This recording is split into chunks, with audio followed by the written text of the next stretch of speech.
mix-up here. Yes. So the only logical way for that to happen is that the previous group will be Alter Ego's group if that's going to be the case. So it's just going to be a switch between Alter Ego as well as EVOS SG. Now, let's have a talk here because this looked as if it was going to be the El Clasico inside Group D, Yes. but it's going to be a different sort of team representing EVOS, which is EVOS SG as compared to EVOS Legends. Yep, and just in my personal opinion, I think this is the better way to do the format, right? So while Aaron is gonna be drawing up one team from Pool 3, again, just in my personal opinion, like we've seen Indonesian teams fighting against each other, we've seen Philippine teams fighting against each other, right? It will be the same thing. If suddenly Omega is in Group C, then Omega will be moved to Group D or elsewhere. But right now, Aaron has chosen one very nice spherical name of that, And from the first team inside of Pool 3, we will have this vote.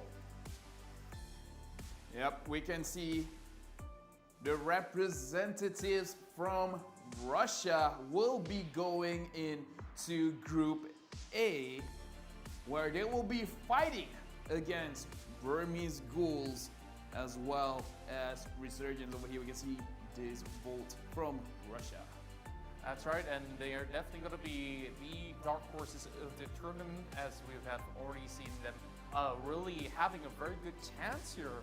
And now we're going to be looking at them being placed inside of Group A. Now, this group is rather interesting. There's a lot of great tactical maneuvers that will be brought up from RSG, aggression coming in from the side of Burmese Ghoul, and from the likes of it, the Russian team that we do have from Newsville is also one that is relatively aggressive. So this is going to be Group A being concluded, and we'll be moving forward for our next group. Yeah, I still remember during the days of M1 where people were like, if you're going up against the Russian team, you guys have to ban out the Natalia. At that time, Natalia wasn't, like, she was playable, but she wasn't like, all right, you always have to first pick, you always have to ban. Specifically against the Russian team, they're like, you know what, you gotta ban out the Natalia, but right now we can see Aaron has got the other team that will be played. Impunity Esports. Impunity from Cambodia. Impunity Esports will be going up into Group B with Team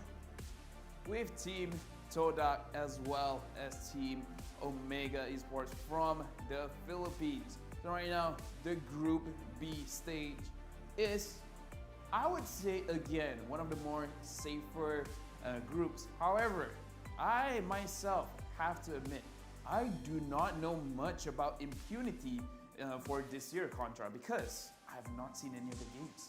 Well, Impunity has been a powerhouse, and they are an esports organization initially founded in Singapore, as they have already established a lot more teams around Southeast Asia. But Impunity, they have Gaming Frost. Yeah, so if there's like a Gaming Frost goes into Group C, then Group C is the group to watch. Oh boy, I can't wait. Oh, what's it gonna be? And looks like we have our team from Japan. Oh, 10-second Gaming Frost.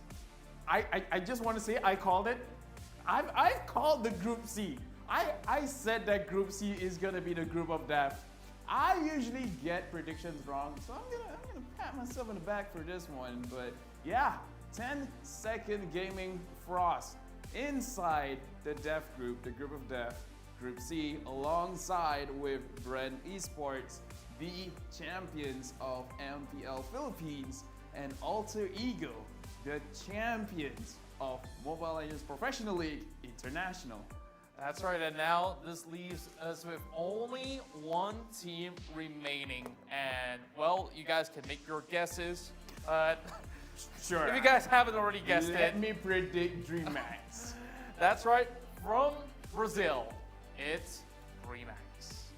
Yep, DreamHack has been looking pretty strong. However, going up against RQ as well as EVO Singapore, with both of these teams being super aggressive in the early game, it's definitely going to be very, very difficult for DreamHack to match against them because their team, even if they have a more early to mid-game centric draft, they do seem to prefer playing a little bit closer to the late game. Yeah, I'm pretty sure that there might just be a Cinderella story run that might just happen between all of these group stages here, but oh boy, what have I done here for Group C?